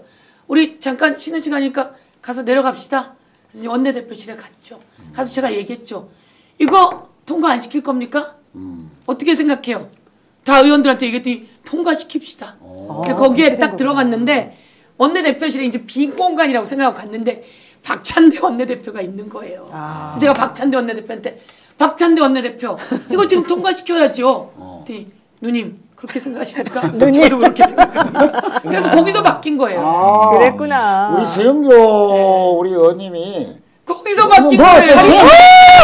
자, 사연도 화이팅! 거기서 바뀐 거예요. 앞으로 원내 좀 지휘 좀 해야 될 것 같은데. 그래서 맞습니다. 박범계 선배가 이제 들어와서 이제 박찬대 원내대표랑 있으면서 거기서 그러면 그렇게 합시다. 저 박성준 대변인 왜 그렇게 얘기했대요? 이제 오전까지 네. 왜냐면 이게 법안이 약간 지금 시기에 만드는 것처럼 보이잖아요. 아니 갑자기 졸속으로 하는 것처럼. 네, 그래서 원래 근데 이게 1월에 대표 발의 된 거예요. 그러니까, 이성윤 의원이. 복귀한 의원은 그 전에 발의했고요. 그렇죠. 그리고 2016년에 박근혜 때 박용진하고 소병훈 의원이 발의를 해놨던 거예요. 그때 제가 그래서 그때 법에 검토 보고서 좀 가지고 와봐라. 그래서 저기 있는 저 보좌관이 검토 보고서를 가지고 와서 보고서에 보니까 다른 나라 사례가 다 있는 거예요. 그 다음에 입법조사처 자료를 좀 갖고 와봐라. 네. 또 예비 사례가 예비 재판관이라는 제도가 있더라고요. 오스트리아는. 네. 그래서 그 새로가 있고 그래서 제가 딱 들고 법사위를 하는데 갔는데 밀리는 거죠 우리가. 왜냐하면 그 국민의힘이 지금 하는 게 말이 됩니까? 지금 가져와서 하는 게 말이 됩니까? 이런 시기를 거죠. 또 문제 걸고 넘어졌나 네. 봐요. 그래서 그렇게 돼서 제가 그리고 이제 안 하기로 대강 이렇게 얘기가 됐잖아요. 네. 근데 제가 딱 작정을 하고 왜 이렇게 무식한 겁니까? 저 그런 발언을 처음 해봤어요. 사실. 아 이게 왜 이렇게 무식한 겁니까? 야. 공부 좀 하세요. 공부. 내가 오늘 정리시켜줄게. 야. 그러면서 독일, 스웨덴, 포르투갈 쭉 얘기를 하고 또 한번 공부 좀 하세요. 이렇게 무식하기는. 그런 다음에 민주당과 이렇게 법사위가 뜨거울 때 지금 국민의힘은 어저께 비공개 의총을 열었는데 이게 본회의 표결 방법에 대해서 찬반 투표를 했나 봐요. 아무도 자유 발언에 손을 들고 발언한 사람이 없어서 22대 국회 들어서 가장 조용한 의총이었다. 그래서 굉장히 온도차가 심하다. 내일의 네. 결과를 보여준다라고 말씀드리고 그래서 싶습니다. 무식하다고 재밌다. 하는 몇 네. 마디에 어떻든 얘기가 쑥 들어가고 헌법재판소 사무처장이 다른 나라도 그렇게 합니다. 예 의원님 그렇게 합니다. 예전에 나왔던 법입니다. 일찌감치 나왔던 법입니다. 이런 느낌이 예. 지금이라도 해주십시오 이런 느낌으로 저희는 받아요. 그래서 반성의 네. 시간이었구나. 네. 국회. 그러니까 실제로 이게 우리가 내일 인용이 되더라도 한덕수가 목리를 부릴 수가 있지 않습니까? 그러면 14일 지금 18일 날 나가시면 빨리 가처분을 하든 뭐 해야 되거든요. 네. 그러면 이분들 지금 임기 연장 그 조치해 놓는 게 대단히 절실합니다. 사실. 예, 예. 그거는 좋습니다. 우리 수현님이 주도하셨다 이 말이죠. 네. 와 보통 분이 아니네. 아니 제가 공부를 좀 노 변호사님 보통 분이 아닙니다. 저분은 그냥 하여튼 5월달에 좀 좋은 일이 있어야 될 거예요. 저분이 청와대에 같이 있었잖아요. 그러니까 저분이- 제가 좀 이렇게 역할 좀 네. 하겠습니다. 일단 저분이 또 오늘 한 건 했습니다. 오늘 싱크 한번 먼저 들어보시고 무슨 내용인지 한번 보겠습니다. 홍준표가 어떻게 하는 줄 알아? 강실자? 윤석열이한테 내 한동훈이 없애줄 테니까 네네. 나 국무총리 주고 네. 내각의 장관들 임명권은 나한테 주시오. 그럼 내 한동훈이 없애줄게. 대구시장 갖다 버리고. 그런 놈 나타낸다니까. 육성 너무 충격적이지 않습니까? 홍준표 부부와 윤석열 부부가 만나는 자리는 어떻게 성사되었던 것인지 윤석열, 김건희 두 분이 답변하십시오. 홍준표 부인 두 분이 답변하십시오. 네, 명태균 모른다. 나는 그런 XX하고는 상대도 안 한다. 이러던 홍준표 대구시장. 지금 뭐 거짓말이 산처럼 쌓이고 있는데 뭐 오세훈 시장만 거짓말한 줄 알았더니 홍준표 시장 엄청나게 생겨서 나오고 있어요. 게다가 네. 총리직을 막 서로 딜을 하고 지금 그러고 그러게 있네요. 말이에요. 무슨 말입니까? 예, 저게 예. 도대체가. 내관매직이네요. 아니 뭐 문자 한번 카톡 한번 한 적 없다던가. 한 적 있으면 까봐. 까봐. 그래놓고 이 뭡니까 이거 대통령 부부하고 지금 맹태균이 뭐 소개해가지고 뭐 만났다고 이 뭐 그러니까 거짓말 밥 먹듯이 하는데 지금. 윤석열 김건희 부부와 홍 시장 부부가 그때 회동하고 나서 홍 시장 부부가 태도가 매우 달라지어서 네, 그렇습니다. 윤석열 대통령 찬양 무드로 막 돌아선 적이 한 번 있어서 우리가 야 좀 이상하다 그랬는데 그 모임을 명태균 씨가 주선을 했고 네. 그 모임을 이후로 뭐 총리직까지 서로 얘기가 오고 가고 있었고 네. 한동훈이를 없애준다 막 이런 얘기까지 그러니까요. 왔다는 게 도대체 상상이 안 가는데요. 한동훈 딱해. 진짜 한동훈 그렇게 여기저기서 충성해놓고 네. 그렇게 못되게 했으니 정말 무서운 사람들이에요. 그렇게 한패로 있었잖아요. 네. 한패로 있어놓고 그래놓고 필요 없을 때 확실히 쳐버리는데 한동훈 쳐버리는 거고 그 한동훈을 쳐버리는데 홍준표가 내가 없애줄게 라고 하는 이야기를 했다고 김한정 씨가 강혜경 씨에게 전화로. 말하는 통화 녹취의 내용이고 그러면서 나에게 대신 총리직 주면 장관직 임명할 수 있는 권한을 달라. 그러면 대구시장 이렇게 버리고 이렇게 이야기하는데 이제 이 내용이야 어떻든 간에 김한정 씨가 네. 여기에 관계되어 있으면서 나온 이야기고 이들에겐 비밀이라고 생각했을 거 아닙니까? 그러고 나온 내용이죠. 이 내용은 제가 뭘 알겠습니까? 나왔으니 얘기했을 뿐이고 누가 얘기해 줘야 되겠습니까? 윤석열, 김건희 모든 것은 윤석열, 김건희입니다. 윤석열, 김건희 답해야죠. 그때 부부 회동에서 있을 때 얘기했는지 답해야죠. 세상에. 홍준표 답해야죠. 그리고 이런 내용에 관한 이야기를 명태균 씨가 또 했다는 얘기를 또 제가 또 한 달이 건너 가까운 사람에게 제보를 받았다 이렇게 말씀드릴 수 있을 것 그러니까 같습니다. 2024년 9월 10일 강혜경 씨하고 김한정 씨 사이에 벌어진 통화 내용 중에 저게 정확히 나온 건데 홍준표가 어떻게 하는 줄 알아? 강 실장? 이렇게 이제 김한정 씨가 얘기를 합니다. 그러면서 윤석열이한테 홍준표가 한 말이에요. 내가 네. 한동훈이 없애줄 테니까 나 국무총리 주고 내각에 장관들 임명권도 나 줘. 그럼 내가 한동훈이 확실히 없애줄게. 이랬다는 얘기잖아요. 근데 사실 저 타임에 2024년 저 타임은 한동훈과 김건희 사이의 갈등이 엄청나게 네. 최고조죠. 벌어지던 때였잖아요. 2024년 초에 익십 사건 이후에 계속 서로 간에 막 집안끼리 싸움도 벌어지고 난리가 나던 타임이었는데 맞습니다. 전당대회에서 한 대표가 당선되고 난 직후죠, 저 점이. 7월 아마 20 저기 9월 10일. 저건 9월 14일, 대화가 8월 얘기니까 예. 8월 말이나 8월 말에 8월 얘기인데 전당대회. 그러니까 저걸 보면 한동훈 대표는 도대체가 뭐 강력한 라이벌에서 그러는 건지 아니면 동네 북이어서 그러는 건지 뭐라고 저걸 해석을 해야 될까요? 박근혜 대통령이 유승민 찍어서 죽인 끝내 거랑, 정리하듯이 한동훈은 김건희의 미움을 사서 끝내 찍어내야 될 대상이 아니었을까 그런 생각이 들어요. 그런 생각이 들고 또 안에 있는 비밀을 좀 많이 서로 갖고 있었겠습니까? 그렇죠. 서로 알고 있겠죠. 엄청난 비밀을 갖고 있었기 때문에 그런 부분을 정리해야지 되는 대상이 아니었을까 이렇게 생각이 듭니다. 진짜. 그래서 근데 그것조차도 예비적으로 한동훈이 더 못 가불게 묶어놔야 된다는 취지로 시작된 것 같고 더 못 가불게. 그렇죠. 가지고 있는 게 많다는 걸 잘 알고 있으니까. 그러니까 요만큼 잘못해도 더 세게 쳐야 되는 불가피한 상황인 거죠. 자기가 데리고 있던 사람이니까. 근데 재밌는 거는 지금 우리가 말로는 윤석열, 김건희 부부를 홍준표 부부가 만났다고 하는데 김건희가 홍준표 만나는데 윤석열이 배석한 거죠. 엄밀하게.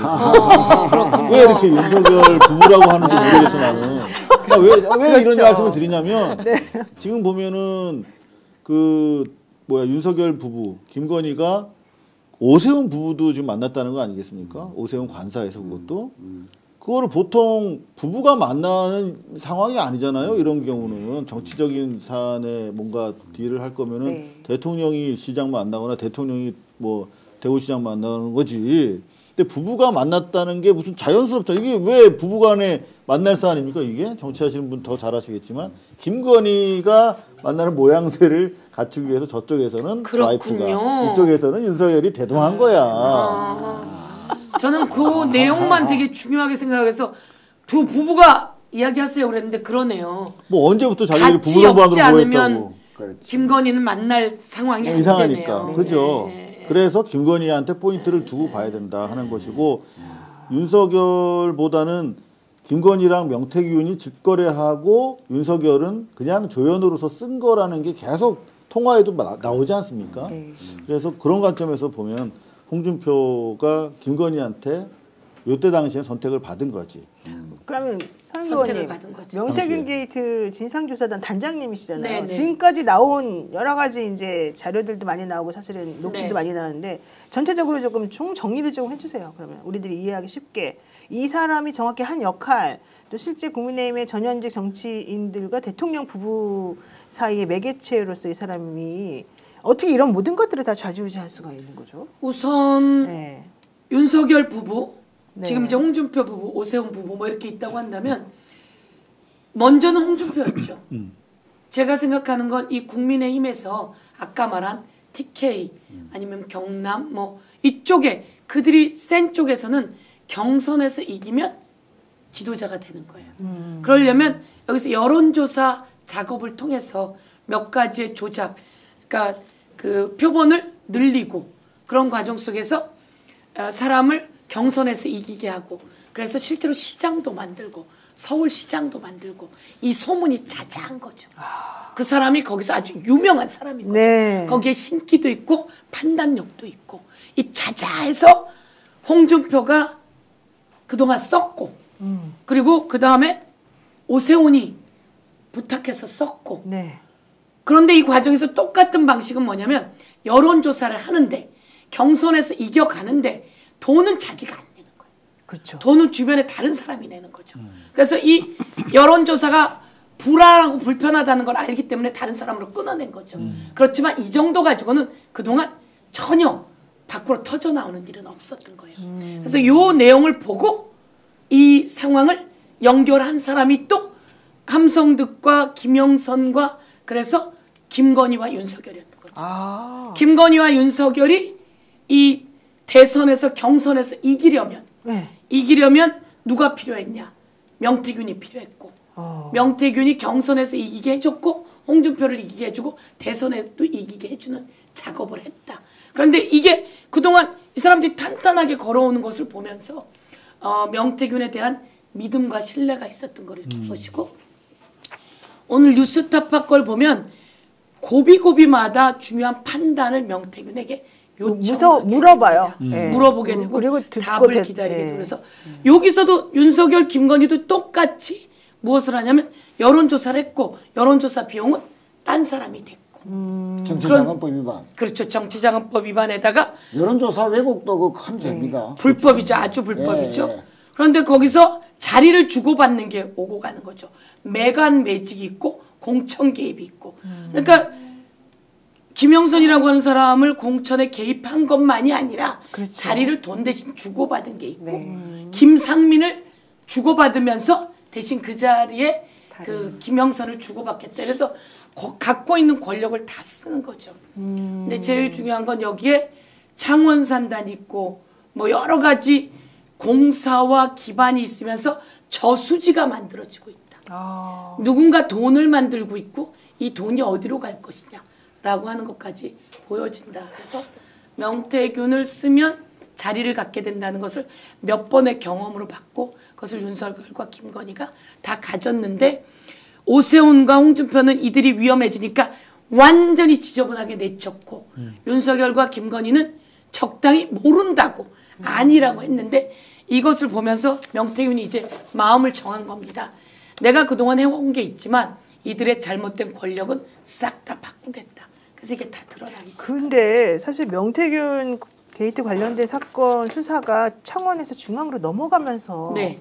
명태균 씨하고 검찰하고 간의 기류가 제가 그냥 직접 느낀 건데 그 얘기도 좀 사실 들었는데 좀 달라져 가고 있는 것 같습니다. 중앙지검은 제대로 지금 수사를 하고 있는 걸까요? 어떻게 달라지고 있다는 말씀이십니까? 중앙지검은 가까이 가게 되니까. 중앙지검은 김건희를 무혐의 친 사람이잖아요. 네. 그리고 탄핵까지 당했다가 돌아왔는데 위법도 했고 그리고 김건희 무혐의 치면서 압수수색도 하지 않았고 수사로 또 제대로 하지 않았다. 네. 그래서 그 자를 파면한 것들은 맞다. 그러나 그게 파면이 이를 정도가 아니다라고 하는 단서를 다 나르는데 아주 정치적인 거죠. 이거는 그래서 위법하고 위헌한 내용들은 사법백 영역에 가서 따져라 라고 이창수와 그 검사들을 정리합니다. 그러면 이창수는 그지까지 했는데 이제 뭘 못하겠습니까? 그런데 이창수가 버티기에는 윤석열은 내일 정리가 되는 거죠. 이창수는 여기에서 적당히 무마를 시키고자 할 겁니다. 네. 이창수만 있습니까? 심우정이 무마를 시킵니다. 네. 이들은 전부 다 무마를 시킬 수 있는 힘과 그리고 변절을 가지고 있는 자들이죠. 그렇죠. 그렇지만 수사해놓은 건 어디 가겠습니까? 강혜경이 명태균 컴퓨터까지 갖다 바친 마당에 그리고 명태균이 온갖 걸 다 던지고 네. 있는 마당에 이런 속에서 파면이 되면 이 정권의 검찰의 흐름은 바뀔 수밖에 완전히 없고 바뀌고 왔다. 사람들이 바뀌는 거죠. 그러니까 명태균 씨도 사실은 탈탈 털어 수사해야 합니다. 바뀌고 중앙지검에서도 수사 방향이나 이런 것들을 완벽하게 야무지게 이제는 제대로 할 것이다. 라고 하지만 내일 검찰은 검찰이니 검찰을 못 믿는다. 확실하게 써야 된다는 거죠. 근데 그렇죠. 이제 요 대목에서 이제 뭐 질문 겸 뭐냐면 지금 명태균 상설 특검 빨리 임명해야 되지 않습니까? 그렇습니다. 그것도 검찰의 수사 속도나 강도를 또 압박할 수 있는 요인이 되고 아니 명태균 국회에 지금 불러야 될 거 아닙니까? 언제 부릅니까? 기다리십시오. 기다리십시오. 네. 이제 이제 탄핵되고 나면 시작됩니다. 이제 시작되죠. 네. 저도 하나 좀 여쭤볼게요. 예. 최고의 네. 전문가 4월 노영희 중순쯤 변호사님. 해가지고 오세훈 한 서너 차례 부르시죠. 네. 오세훈 같은 경우에 이제 거의 다 마무리 국면인 것 같은데 홍준표가 속도가 안 나잖아요. 근데 대구지검에 있던 수사 사건이 서울로 올라온 건 맞아요? 경북 경찰청으로 원래 보내가지고 뭘 할까 말까를 결정을 아직 덜했다. 홍준표에 대해서는 요 얘기가 사실은 있었어요. 예. 근데 아직 대구지검에 있는 거예요? 그럼? 몰라요. 아니, 그래서 만나셨잖아. 그래서 내일 지나면은 다음 주에 정확히 말할 수 있지 않을까 예, 이런 생각이 아니 박영준 부산시장도 지금 수사설이 있었지 않습니까? 네, 보도가 박영준 됐잖아요. 시장도. 손을 안 댄 곳이 없어요. 아니 그분도 21년도 보궐선거 때 경선을 치렀죠. 네. 그 과정에서 똑같은 지금 의혹을 받고 있습니다. 여론조사 조작 그리고 대납 가능성 뭐 이런 걸로 지금 했는데 강혜경 씨를 박 시장이 연제경찰서 부산에 네. 고발을 했는데 이게 이제 중앙지검으로 이첩이 됐다고 그러거든요. 네. 그러면은 혹시 제가 의원님, 말씀 선생님 뭐 들어본 거 말씀하신 것 중에 제일 중요한 게 상설특검인 것 같아요. 그래요. 상설특검. 상설특검은 내일부로는 바뀌는 거 아니겠습니까? 그렇죠. 네. 상설특검이 하면 이제 하던 수사들이 전부 다 넘어오고 철저히 다 정리될 수 그럼요. 있게 되겠다. 이렇게 그거는 이제 생각합니다. 이제 탄핵되고 나면 누가 대행을 또 할 거 아닙니까? 그 대행 보고 이제 이 상설특검을 압박을 해서 간첩시켜내는 게 또 국회의 하나의 또 주요한 과제 아닌가. 그렇습니다. 그러면 예. 한덕수 씨는 어떻게 되는 건가요? 우선 네. 내일 저희들 후에. 상황은 네. 최상목 탄핵 저희가 본회의에 상정하지 않았습니까? 네. 상정했기 때문에 이제 24시간 후 내일이나 이렇게 정리합니다. 한덕수는 우선 내일 파면이 일어나면 선거 관리를 해야 합니다.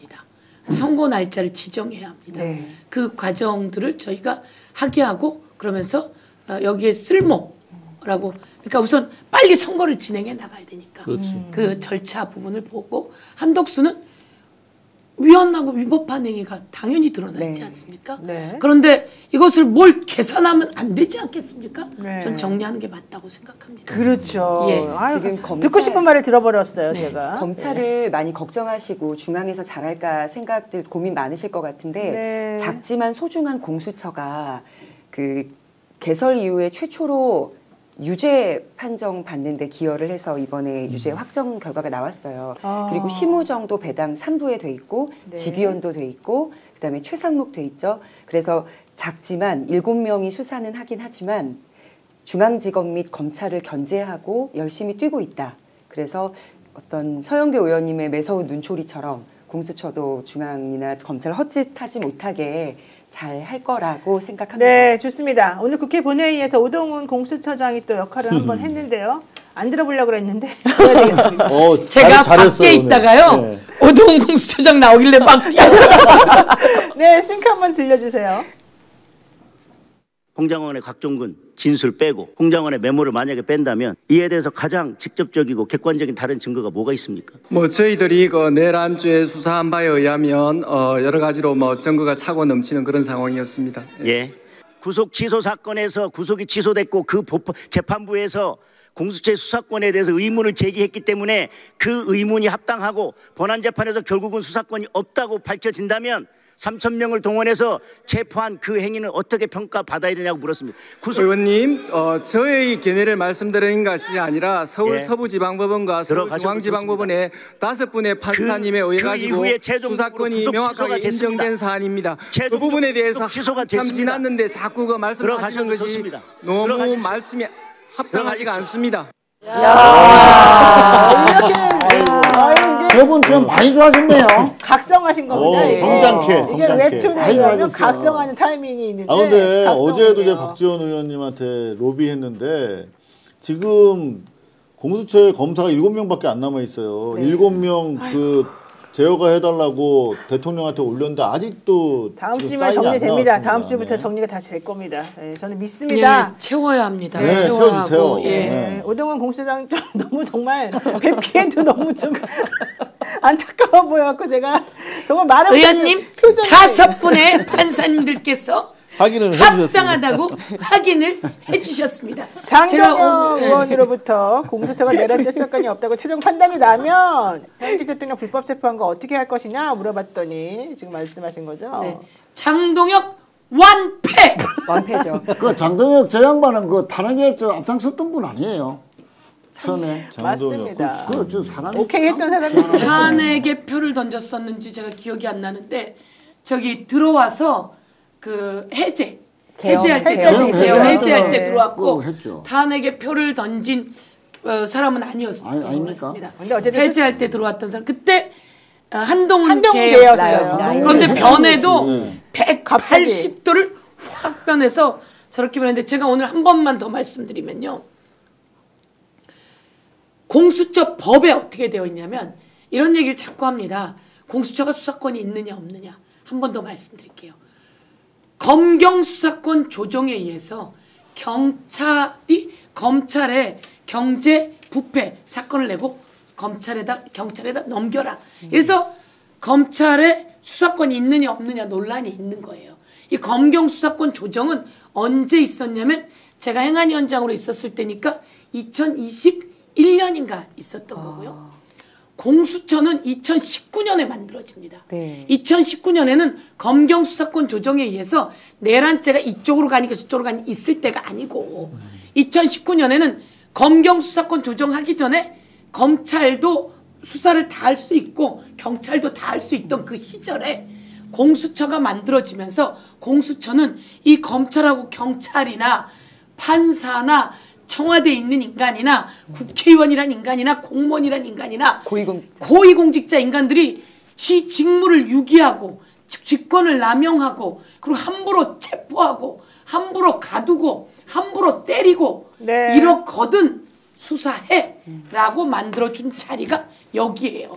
이러면서 그 내용을 아까 말한 직무유기 다 써놓습니다. 그러면서 이제 더 써야 되잖아. 그러니까 더 써야 되니까 딱 라목에다 뭐라고 쓰냐면 위에 있는 것들하고 수사하다가 관련된 것 다 할 수 있다. 이렇게 딱 라목에 들어있는 거예요. 그러니까 2019년에 만들 때 여기 수사하는 것들 다 고위공직자 관련한 것 다 할 수 있어 라고 원래 되어 있었고 네. 검경 수사권 조정은 2019년에 만들어진 한참 뒤에나 만들어져서 내란죄가 있니 없니라는 얘기가 나오지만 여기 검사도 마찬가지로 수사하면서 네. 관련된 범죄를 할 수 있는 것으로 해서 하는 거고 이렇게 되어 있는 겁니다. 그래서 네. 그게 공수처법에 딱 돼 있어요. 법조인들은 나중에 된 거라 공부를 잘 안 하면 모르고 저같이 법조인이 아닌 사람은 도대체 왜 이 논란이 있지? 그래서 그때는 그냥 만들었는데 계실 때 만들었잖아요. 그래서 다시 법사위 아니었어요. 법사위는 아닌데 그때 공수처를 만들어서 제가 다시 이걸 주도를 했지. 주도를 해서 그래서 딱 보고 그렇게 돼 있고요. 마지막 한 말씀만 드리면 서부지법 판결문에 뭐라고 되어 있냐면 서부지법의 영장 그 판결문에 윤석열 변호사들이 이의 신청을 해요. 공수처에 수사권이 없잖아. 네, 맞습니다. 이렇게 이의 신청을 하는데 이 판결문에 뭐라고 되어 있냐면 이 고발장이 들어오기를 직권남용 업무방해죄로 고발장이 들어왔어. 직권남용 업무방해죄 및 내란죄로 들어왔어. 네. 그래서 이 공수처가 수사한 걸 보니까 직권남용을 수사하고 있었네. 네. 그러면서 내란죄를 수사했네. 그래서 이 사람들은 수사권이 당연히 있어. 라고 영장 발부된 곳에 그래서 너희 거 기각해 이렇게 써 있습니다. 네. 헌재 인근 안국역 지하철 무정차 통과가 오늘 오후 4시부터 지금 이루어지고 있고요. 오늘 오전 9시부터 경찰은 의로 비상을 발령을 해서 헌재는 진공 상태에 들어가 있습니다. 학교들은 다 인근에 있는 학교들 다 휴업하고 있는 것으로 지금 얘기가 되고 있고요. 지금 출입도 150m까지 모두들 들어가지 못하도록 경찰이 철통 방어하고 있다고 합니다. 내일 헌재 재판관들 정말 조심해서 출근하시기 바라고요. 11시 결정문 낭독하실 때 그 이후에 어떤 불상사도 벌어지지 않기를 저희가 바랍니다. 네, 이렇게 저희가 좋은 방송을 만들고 있는데 이 좋은 방송을 위해서 후원해 주시고 있는 좋은 착한 기업이 있습니다. 믿을 수 있다 더 착한 보험이죠. 단순 보험 가입만 하는 곳이 아니고요. 최적의 보험 플랜을 제안해 주는 곳입니다. 현재 가입된 보험이 당신에게 맞는지 진단 서비스와 리모델링 안내부터 맞춤 상품 제안까지 해드립니다. 1644-1236 번호도 외우기 쉽습니다. 1236 1644-1236 또는 010-7611-3303 3303으로 연락해서 여러분들의 재테크 잘 되고 있는지 보험 제대로 하고 있는지 한번 확인을 꼭 받아보시기 바랍니다. 그리고요 내일 회식 잡았다고 하시는 분들 많으세요. 경제가 좀 도움이 되겠네요. 네. 경영푸드 생선의 모음전 세트를 알려드리겠습니다. 당일 구매받은 제철 생선 바로 드실 수 있게 다 썰어서 보내드리니까요. 오늘 빨리 연락하셔서 내일 보내달라고 하십시오. 목포 경영푸드의 노하우를 가득 담아서 우리 집까지 싱싱하게 배달됩니다. 숭어회 18,900원, 400g에 18,900원, 농어회 아우 맛있겠다 24,900원, 방어회 29,000원인데요. 무료 배송입니다. 무료 배송. 횟집 부럽지 않은 진짜 생선에 집에서 간편하게 맛보십시오. 자연산 숭어회에는 와사비, 간장 소스 한 팩과 초장 소스까지 서비스로 드린다고 하고요. 나머지도 마찬가지라고 하니까 여러분들 이번에는 돈 아끼지 말고 경제를 위해서라도 한번 마음 편안하게 소주에 한잔 화면시키고 전회로 예, 소주 한 잔. 저 몸전 서영교 세트로. 의원님 걱정돼서 혹시 그 PD님께 드렸던 자료 한 번만 띄워주실 수 있을까요? 그 내일 4월 4일 11시에 저희가 헌재 선고인데 10시부터 공격 준비 기일이라고 해서 모여요. 첫 번째는 광화문에 집결하는 팀은 민주당 의원하고 관계자, 지지자들에 대해서 공격 공격할 포인트가 것이다. 있고 네. 헌재하고 그 외곽에서 노조 행동대가 따로 움직인다고 합니다. 여의도는 국회의사당을 점거한다 그래서 저 아까 나올 때 그 경찰 경비대 포스가 그 국회의사당 쭉 둘러서 막고 있었거든요. 그리고 기타 전 지역에서 개딸, 노조, 개 아들, 민주당 당원 이렇게 작전 개시 시각은 11시, 타격 인용 시니까 꼭 염두하시고 야, 또 근데 또 주의하셨으면 경찰 좋겠어요. 재판소 법원은 공격 금지네요. 왜냐면 나중에 처벌 대상 의원들은 공격하라 그러고. 야, 진짜 저 옆에 개 사진은 뭡니까 저게? 이렇게 만들겠다? 개패듯이 하겠다 뭐 이런 아, 얘기가 그걸 저렇게 옆에 넣어놓고 저렇게 하는 거죠. 세상에 예. 무섭네요. 야. 내일부터는 가포로 올리잖아요. 네, 내일은 가포로 올리겠죠. 저희가 법을 통과시켰는데요. 법이 공중협박죄 딱 걸립니다. 아, 저게 공중 네, 어머. 공중협박죄. 어. 제가 대표 발의해갖고요. 통과시켜서 3월 18일부터 실시되고 있습니다. 오, 야, 진짜 좋은 또 공중협박죄입니다. 얘기 해주셨습니다. 네, 공중협박죄. 우리 PD님 서영교 TV 좋아요 구독 이거 한번 좀 잡아주십시오. 우리 이상호 기자님. 제발 부탁드립니다. 서영교 TV 좋아요 구독 해주시고 후원 계좌 제가 여쭤봤더니 조금밖에 안 찼다고. 지금은 후원은 안 하셔도 됩니다. 그래요? 예. TV 구독만 제가 89,200인가 그런데요. 9만 만들어 주십시오. 9만. 지금 빨리 눌러주십시오. 서영교 TV. 네. 네. 89,000. 그 재출연시키면 확 올라갈 건데. 네. 일단 유튜브에 여러분들 서영규 TV 치면은 나오니까요. 이렇게 딱 들어가셔 링크 타고 들어가셔가지고 구독 좋아요 눌러주시면 좋을 것 같습니다. 왜요? 재밌습니다. 제 TV 들어오면. 예. 민주당 어벤져스가 쫙 걸어가는 모습. 야. 예, 그런 거 나옵니다. 야. 기자회견하고 쫙 에스컬레이터 타고 내려오는 모습. 네. 그런 거 나옵니다. 두 아이 아버지님께서 서영규 TV 구독과 좋아요 눌러주십시오. 이렇게 또 정말 찐 팬들이 많이 얘기를 하고 계십니다. 못난이님은요 2달 전부터 구독 중입니다. 이러셨고요. 재밌어님도 마찬가지시고 정명주님 구독 완료입니다. 새벽님도 구독하셨고요. 구독하셨던 분들이 진짜 많네요. 네. 안 될 것 같은데 그럼 9만 명이. 지난번에 구독이 많이 됐어요. 지난번에 여기 왔다가 구독이 많이 됐어요. 여러분들 1,000명 정도 돼요. 여러분들 네. 3,000분만 한번 해봅시다 오늘. 근데 구독 완료 구독했어요 이런 분들 많이 지금 네. 다 지금 계속 올라오고 스픽스 있습니다. 덕분에, 예, 네. 카모마일님 전 아직이요 이러지 마시고 빨리 가서 누르세요. 자 여러분들 오늘 방송 시청해주셔서 감사드리고요. 또 이 정말 씩씩하신 두 분의 의원님들 모시고 얘기하니까 이 스튜디오가 꽉 찬 느낌입니다. 내일 좀 정말 우리들이 숨통이 팍 트이는 그런 좋은 소식이 있기를 바라면서요. 오늘 한번 기를 모아서 한번 진의사 대천명이라고 한번 뜻을 기다려 보겠습니다. 네 여러분 고맙습니다. 고맙습니다. 역전의 용사들 화이팅! 화이팅! 오늘 방송 어떠셨습니까? 마음에 들었다면 구독, 좋아요로 스픽스를 응원해 주십시오. 여러분들의 구독, 좋아요는 가장 큰 힘이 됩니다. 스픽스 구독, 좋아요.